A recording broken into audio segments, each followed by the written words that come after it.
Kristus, kembali lagi di ibadah online GC Lewi Pondok Gede. Sekarang kita akan memasuki ibadah. Walaupun ibadah online, kita harus tetap fokus ya teman-teman. Selama kurang lebih 30 menit ke depan, kita akan melaksanakan ibadah, bukan hanya menonton ibadah.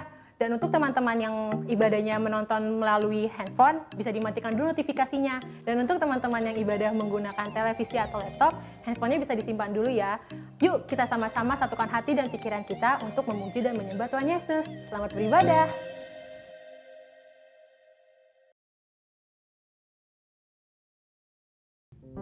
Ya teman-teman, kita akan mulai ibadah kita pada siang hari ini. Yuk lebih lagi untuk fokus memuji memuliakan nama Tuhan. Gak ada lagi yang main HP, ngobrol-ngobrol, ataupun main sama yang lainnya. Kita akan fokus memuji memuliakan nama Tuhan. Kita angkat satu pujian ini bareng-bareng. Masih dalam sikap menyembah ya teman-teman.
Isi hati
bersatu dalam doa ya teman-teman.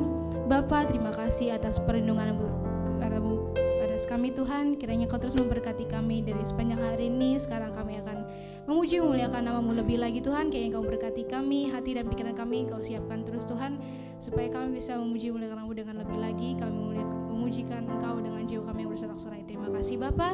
Ini doa ucapan syukur kami, sama-sama yang siap untuk memuji Tuhan katakan amin. Oke. Gimana nih, masih siap dong memuji Tuhan? Ayo sama-sama lebih lagi. Kalian boleh bangkit berdiri yang di rumah, sama-sama kita memuji Tuhan, harus dengan gaya yang ekspresif gitu kan. Tepuk tangannya ya teman-teman. Kita angkat satu pujian ini sama-sama ya. Kecaplah dan lihatlah betapa baiknya Tuhan itu.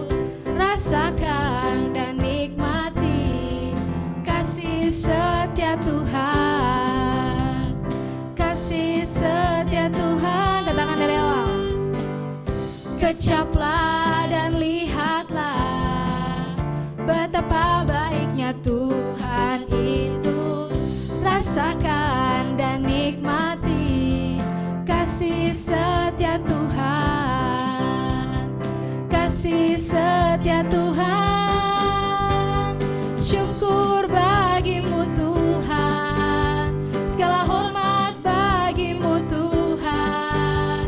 Allah yang mengasihiku, Allah yang memeliharaku. Syukur bagimu, syukur bagimu Tuhan. Segala hormat bagimu Tuhan. Allah yang mengasihiku, Allah yang memeliharaku selamanya.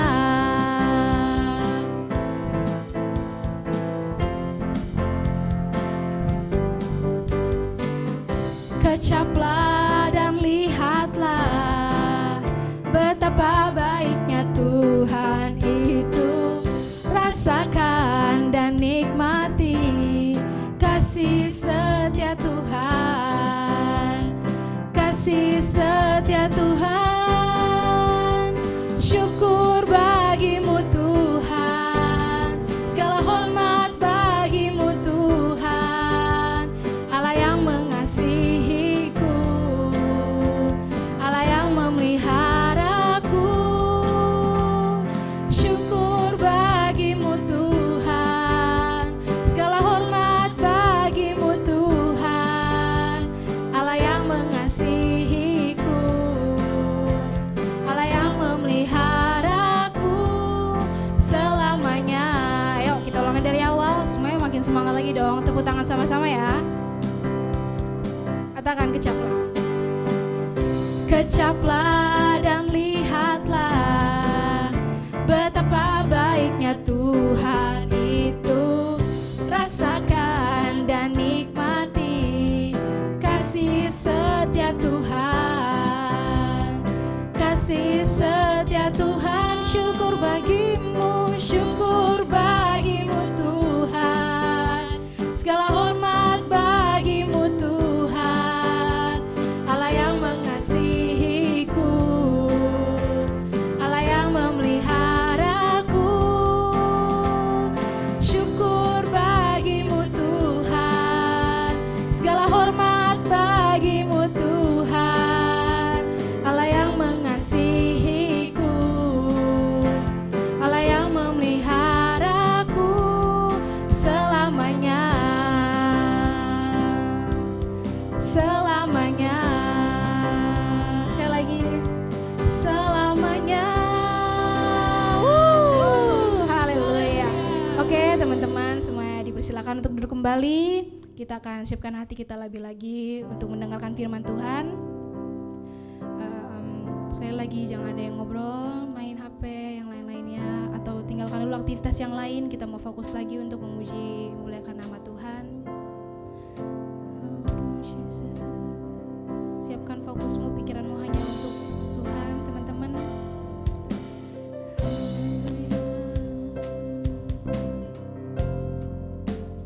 Mari kita sama-sama. Semusim berlalu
Shalom teman-teman, aku Amanda dari GC. Jadi di sini aku bukan mau khotbah, tapi mau sharing pengalaman aku tentang toleransi. Nah, sebelum itu kita berdoa dulu ya teman-teman. Mari kita bersatu dalam doa. Ya Bapa, terima kasih ya Tuhan atas berkat-Mu pada hari ini. Kami bisa mengikuti ibadah walaupun secara virtual. Kami terus berharap ya Tuhan agar Kau bisa menyembuhkan Indonesia, dunia kami ini ya Bapak, agar kami bisa saling bertemu tatap muka seperti dulu lagi ya Bapak. Ya Tuhan, sekarang kami ingin mendengar sharing satu sama lain. Kiranya kami bisa belajar dari pengalaman kami masing-masing. Terima kasih ya Tuhan, haleluya, amin. Kali ini aku mau sharing tentang toleransi antar agama. Nah, toleransi antar agama itu apa sih? Kalau kalian googling, itu artinya adalah tindakan saling menghargai antar umat berbeda agama. Ini juga aku punya pengalaman yang menurut pas banget. Jadi waktu itu di SMP sih sebenarnya, tapi aku cerita dulu ya awalnya. Jadi TK aku sekolahnya di sekolah Katolik. Nah, naik SD masih di sekolah Katolik, dia masih sama itu cabangnya, cuman beda tempat aja. Jadi yang satu di ini, satu sini gitu. Nah, pas di SMP karena nem aku tuh memadai gitu, terus puji Tuhan masuk di sekolah negeri ini, salah satu sekolah negeri di Pondok Melati ada. Jadi di sekolah itu puji Tuhan juga aku bisa masuk kelas unggulan. Jadi kita begitu masuk SMP itu kita tes nih, abis MPLS. Pasti kalian pada tahu MPLS itu kayak apa? Masa-masa yang sangat menyenangkan, oke? Nah, itu kita ada tes. Kalau misalnya SMA itu kan adanya tes yang buat penjurusan. Kalau ini bukan buat penjurusan. Sebenarnya masih bingung sih itu tes apa ya, kayak gitu tuh, kayak kok kayak ujian nasional gitu kan. Terus kayak bingung gitu, terus ya udahlah, akhirnya kita ujian. Ternyata tuh materinya persis banget kayak ujian nasional. Jadi ya pasti ya aku bisa lah gitu kan. Ya bukan sombong ya, pasti bisa lah, kan baru ujian gitu. Nah, habis itu dapat nilainya tuh tertinggi gitu loh, 97,5 di mana masuk kelas unggulan juga. Terus kayak wow, keren banget gitu kan. Udah, terus di situ aku satu-satunya anak yang Kristen masuk kelas unggulan gitu. Jadi semuanya kayak berkerudung semua, pakai peci semua, jadi aku doang yang berambut gitu.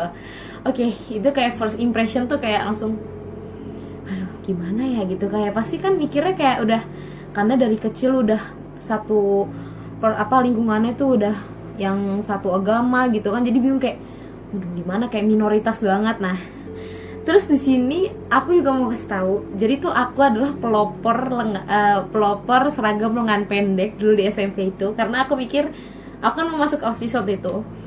Terus itu semuanya pakai lengan panjang kayak yang Kristen, yang Buddha, Hindu tuh semuanya pakai lengan panjang. Aku mikir kayak apa nggak panas gitu kan? Kayak itu kan panas banget, karena emang bener-bener di waktu aku situ MPLS, aku bener-bener pakai baju ya lengan pendek, rok pendek ya, sama kayak waktu SD sama TK gitu loh. Jadi nggak kepikiran pakai lengan panjang atau rok panjang kan. Nah, mungkin kalau rok panjang kita nggak bisa kali ya pakai rok pendek di negeri tuh, nggak mungkin banget. Akhirnya aku mutusin buat ya udah nanya ke BK-nya. Terus puji Tuhan ternyata BK-nya itu adalah Kristen gurunya. Dia tuh gerejanya di GKI. Aku masih ingat banget itu baik banget. Ibu guru bimbingan konselingnya itu baik banget. Jadi aku nanya, sebenarnya boleh nggak sih Bu kalau misalnya kita anak-anak pendek yang Kristen gini, yang bukan Muslim gitu kan. Terus guru BK-nya bilang, oh ya silakan aja, cuma selama ini belum ada yang berani. Ya udahlah, akhirnya karena aku tuh nggak bisa ya pakai lengan panjang, jadi ya udah, jadi ya aku pakai lengan pendek gitu, bener-bener kayak baju putih biru itu lengan pendek, terus pakai dasi biru, terus ya roknya panjang, cuman kayak ya pokoknya lengannya pendek deh gitu kan. Terus datang sekolah dengan santainya gitu, kayak mereka pada ngeliatin. Sebenarnya aku bingung kayak kenapa sih, kan nggak ada yang salah gitu kan, aku kan bukan pakai you can see gitu loh. Terus akhirnya masuk kelas, terus lama kelamaan itu pada ngikutin semua, yang Kristen, yang Hindu, Buddha tuh pada ngikutin semua, kayak pakai lengan pendek, bener kayak pelopor gitu loh. Aku juga kayak wow, jadi baik banget yang ngikutin gitu kan. Ya tapi itu bukan kebanggaan sih sebenarnya, kayak karena memang aku nggak bisa ya pakai lengan panjang, karena mikirnya panas banget, jadi ya pakai lengan pendek aja lah gitu. Oke, lanjut. Di situ aku masih seneng banget, masih puji Tuhan masuk negeri. Terus akhirnya aku kan juga belajarnya serius banget semangat, karena aku mikir itu berpacu gitu loh. Kita kaum minoritas harus berpacu untuk bisa jadi nomor 1 di situ. Akhirnya aku terus belajar, puji Tuhan dapat peringkat. Cuma ada wali kelas aku yang kayaknya nggak tahu ya sampai sekarang apa dia suka sama yang kita yang kaum minoritas atau enggak. Dia ngomong gini, kamu jangan bangga dulu peringkat 3, dia bilang gitu. Jadi situ waktu itu aku lagi peringkat 3, aku kayak udah seneng banget gitu. Dia ngomong kayak gitu, terus kayak aku ya bingung lah, maksudnya jangan seneng dulu gimana gitu. Terus gurunya bilang, karena ada beberapa teman kamu yang nilainya rapotnya belum keluar. Maksudnya gimana nih ya kan, bingung kan. Terus ngomong, maksudnya Bu, ya bisa aja kan teman kamu yang gak keluar itu rapotnya bisa aja nilainya sebenarnya di atas kamu, cuman kamu aja yang kedapatan peringkat 3. Wow, kayak itu bener-bener langsung drop banget di hati gitu, sampai dasar kali ya itu ya. Jatuh tuh kayak, kok bisa ya wali kelas sendiri gitu ya, ibarat kata tuh ibu kita lah di sekolah gitu kan, orang tua kita gitu. Kayak mikir, wow. Tapi emang peringkat gak pernah 1. Itu selalu aku bawa dalam doa. Aku sampai doa puasa kan, pas tahu doa puasa itu aku doa puasa, aku puasa terus sampai semingguan, terus sambil berdoa. Cuman satu yang aku minta, ya Tuhan berikan aku jadi NEM tertinggi di sekolah ini. Aku cuma doa itu aja, karena aku mikir kalau rapot aku aja dimainin sama guru-guru itu, ya buat apa aku jadinya berjuang dinilai gitu. Jadi aku berjuang di NEM karena kan pemerintah, karena kan se-Indonesia gitu. Jadi nggak ada yang bisa nggak adil. Akhirnya aku berjuang terus.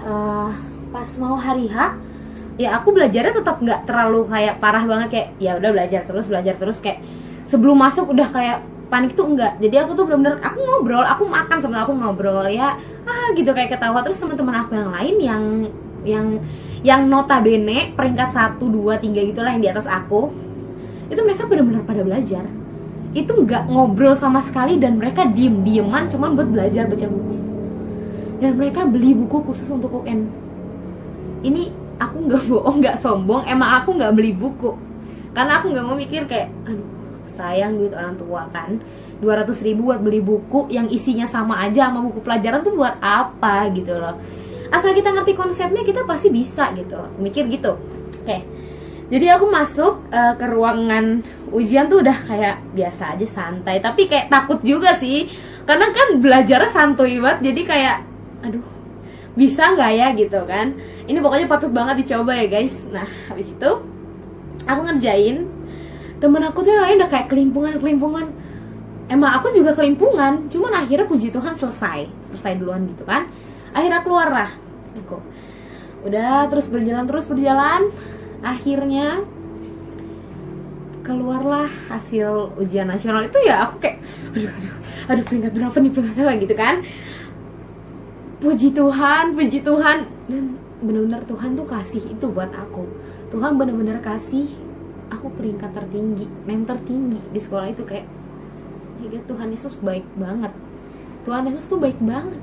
Pokoknya kalian harus punya masalah itu, kalian harus cerita sama Tuhan. Kalian harus, Tuhan aku punya masalah ini loh Tuhan. Ya Tuhan gimana caranya? Tuhan kasih solusi Tuhan. Kalau ngomong sama Tuhan tuh gak perlu kayak bersungut-sungut tuh enggak. Tuhan tuh pasti kasih kok apa yang kalian mau, kalau kalian benar-benar sederhana aja ngomongnya, serius dari hati, bukan bersungut-sungut. Tuhan gak suka yang terlalu berlebihan. Tuhan suka yang sederhana, tapi kalian benar-benar berjuang buat dapetin itu. Nah ini guys, sekarang aku mau bahas yang dari ayat Alkitab, dari Yakobus 2 ayat 8. Jika kamu menjalankan hukum utama sesuai dengan kitab suci, yaitu kasihilah sesamamu manusia seperti dirimu sendiri, kamu telah melakukan yang benar. Kenapa kitab suci itu mengeluarkan statement seperti ini? Karena kita sebagai umat manusia yang diutus Tuhan, diutus Allah Bapa untuk datang ke bumi, kita harus menjadi manusia yang saling mengasihi. Ya, walaupun sejahat apapun teman kalian, sejahat apapun orang tua kalian, sejahat apapun guru kalian, saudara kalian, mereka harus tetap kita kasihi, mereka harus tetap kita doain dalam setiap doa kita. Percaya deh, berkat Tuhan melimpah-limpah atas kita.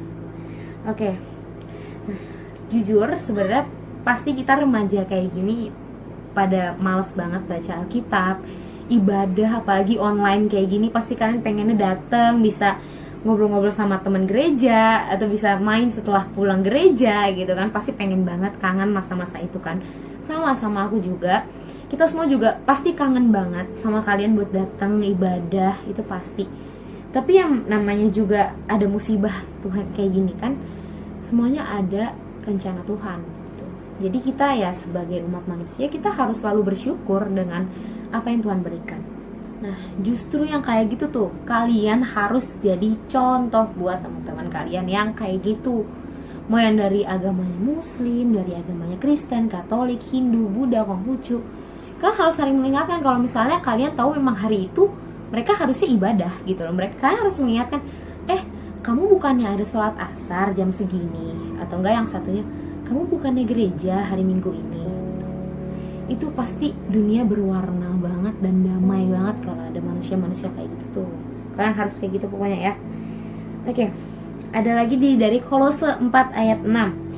Biarlah perkataanmu selalu penuh kasih, dibumbui dengan garam, supaya kamu tahu bagaimana seharusnya menjawab setiap orang. Jadi kalau kamu lagi ngerasain kayak dicemooh tentang agama kamu, kayak agama lo apa sih gini gitu misalnya, kalian nggak boleh kayak langsung marah, kalian nggak boleh langsung maksud lo apa, kalian nggak boleh kayak gitu kan. Mengucap Tuhan dalam hati, ya Tuhan sabar, ya Tuhan sabar, Tuhan puji Tuhan ini cobaan, puji Tuhan ini cobaan.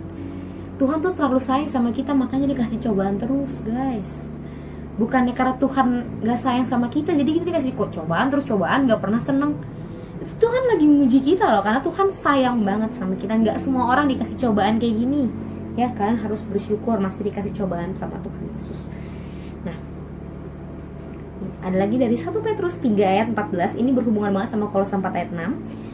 Bunyinya, namun seandainya kamu harus menderita demi kebenaran, maka kamu akan diberkati. Jangan takut dan jangan gentar terhadap mereka yang membuatmu menderita. Ini penting banget guys. Ini pengalaman. Jadi setelah aku dicemooh kayak gitu, ya pokoknya dibully gitu, itu aku temenan sama mereka karena mereka tahu my skill gitu loh. Mereka tahu kemampuan aku, jadi aku tunjukin kemampuan aku yang aku punya.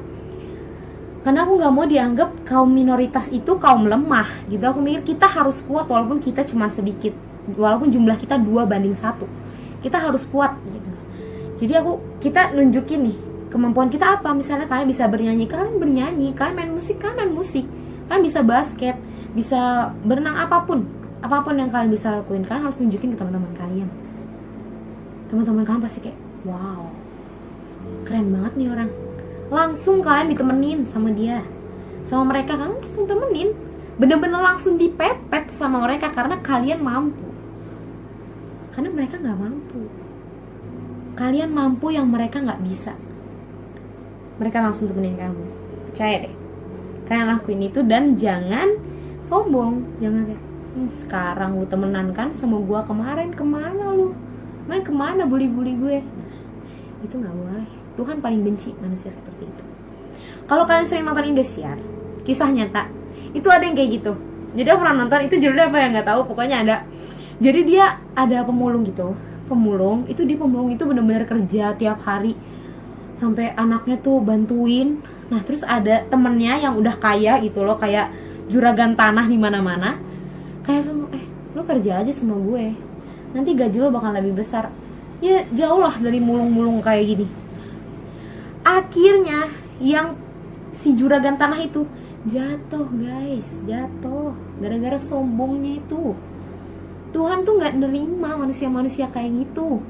Mau sukses gimana pun kalau sombong, dia gak bakal bisa maju. Justru yang sabar, yang benar-benar dari bawah ke atas, itu adalah manusia yang hebat. Terus apa sih kak sebenarnya akibat dari toleransi antara agama ini kalau kita nggak nerapin itu dalam hidup kita? Ini ada di Kisah Para Rasul 15 ayat 39. Kami bisa baca di situ, maka terjadilah perselisihan yang tajam sehingga mereka berpisah satu sama lain. Nah, kalau misalnya kita nih saling mencemooh antar agama, kita saling ngata-ngatain dan saling menganggap agama gue paling bagus, agama lo apaan? Nah, statement ini yang akan terjadi di hidup kalian. Kalian pasti nggak punya teman, kalian pasti dijauhin sama teman-teman kalian yang berbeda agama. Apalagi untuk kalian yang bener-bener tumbuh dari kecil, lingkungannya tuh udah beda agama semua gitu. Itu kalau misalnya kalian angkuh kayak gitu sifatnya, pasti mereka pasti bakal ngejauh gitu loh. Mereka pasti kayak, ih jangan teman sama dia, dia beda-bedain agama, dia gini. Karena guys, di Indonesia itu agama itu paling sensitif. Sebelum kita tutup, kita berdoa ya teman-teman. Mari kita bersatu dalam doa. Ya Bapa, terima kasih ya Tuhan atas berkat-Mu. Kami tidak lalai mengucap syukur atas setiap mukjizat yang Kau beri kepada kami ya Tuhan. Ya Bapa, kami sudah selesai sharing, kami sudah saling mengerti pengalaman kami satu sama lain.